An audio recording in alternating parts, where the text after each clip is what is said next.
이웃들을 방문하거나 알고 지내는 분들의 가정에 방문할 때가 있습니다. 각 가정마다 집안 분위기는 조금씩 다르지만 나이가 있으신 어른들일수록 자녀들의 어린 시절 사진들을 테이블 위에서 아니면 벽에 걸려있는 액자에서 쉽게 발견할 수가 있습니다. 지금은 어른이 되신 분들의 어린 시절 사진을 보고 있노라면 어느새 입가에는 미소가 자연스럽게 지어지곤 합니다. 저희 집에서는 볼 수 없는 저의 어릴 적 사진도 부모님 댁에서는 진열되어 있는 가족들 사진들 속에서 볼 수가 있습니다.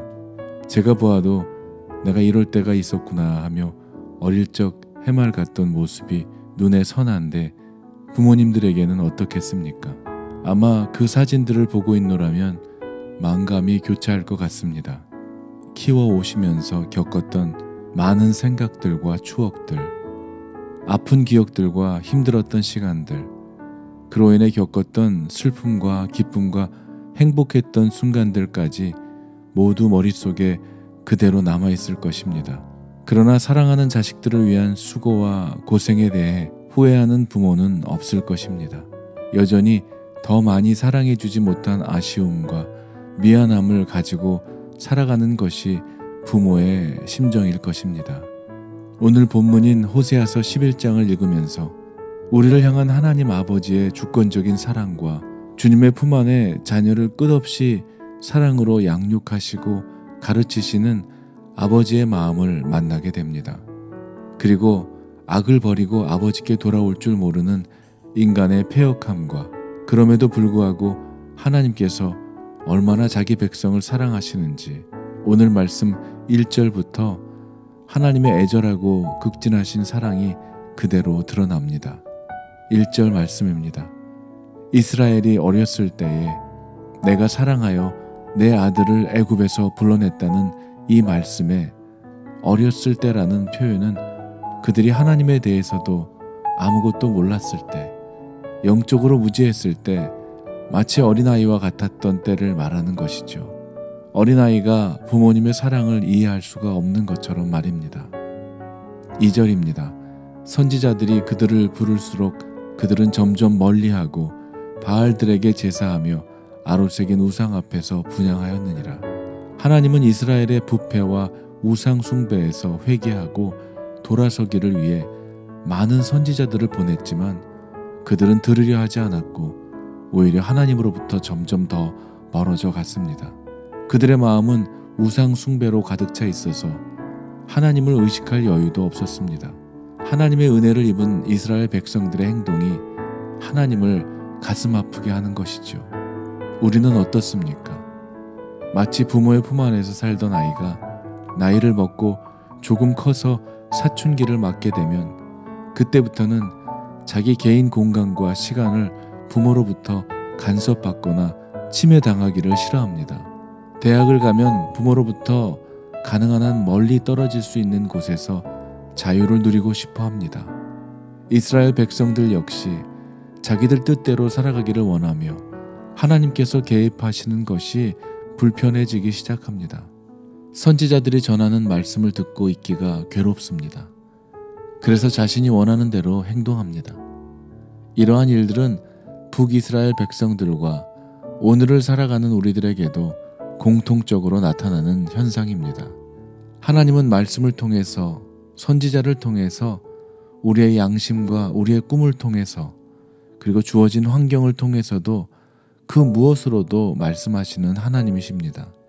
그러나 자기 뜻대로 살고 싶은 사람에게는 하나님의 말씀이 오히려 마음을 불편하게 하고 행동에도 제약이 따르게 되는 것입니다. 하나님은 그런 백성들을 보시며 가슴 아파하시고 악한 길에서 돌아오기를 기다리시지만 하나님의 백성들은 돌아올 기미가 보이지 않습니다. 3절을 보면 그들의 걸음을 가르치시고 내 팔로 안았음에도 내가 그들을 고치는 줄을 그들은 알지 못하였도다 하십니다.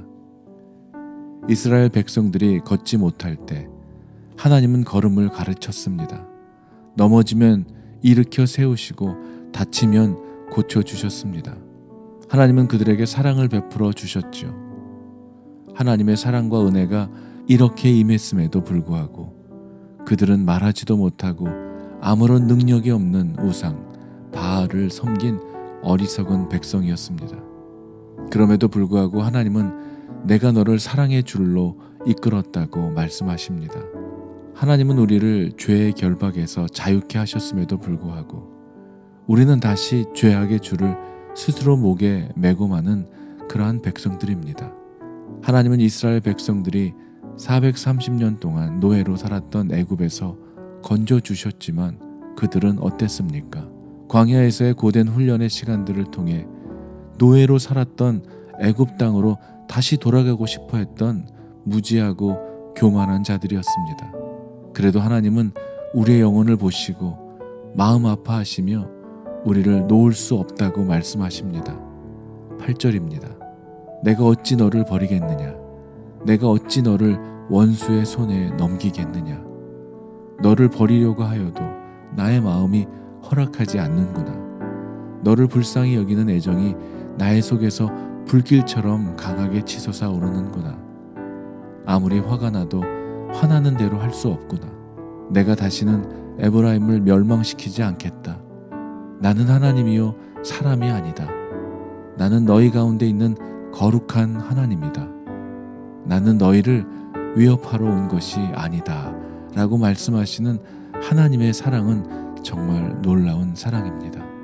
사랑하는 여러분, 세상 사람 모두가 우리를 버리고 포기한다 할지라도 우리 하나님은 우리를 선택하신 때부터 하나님의 자녀된 우리를 절대로 포기하지 않으십니다.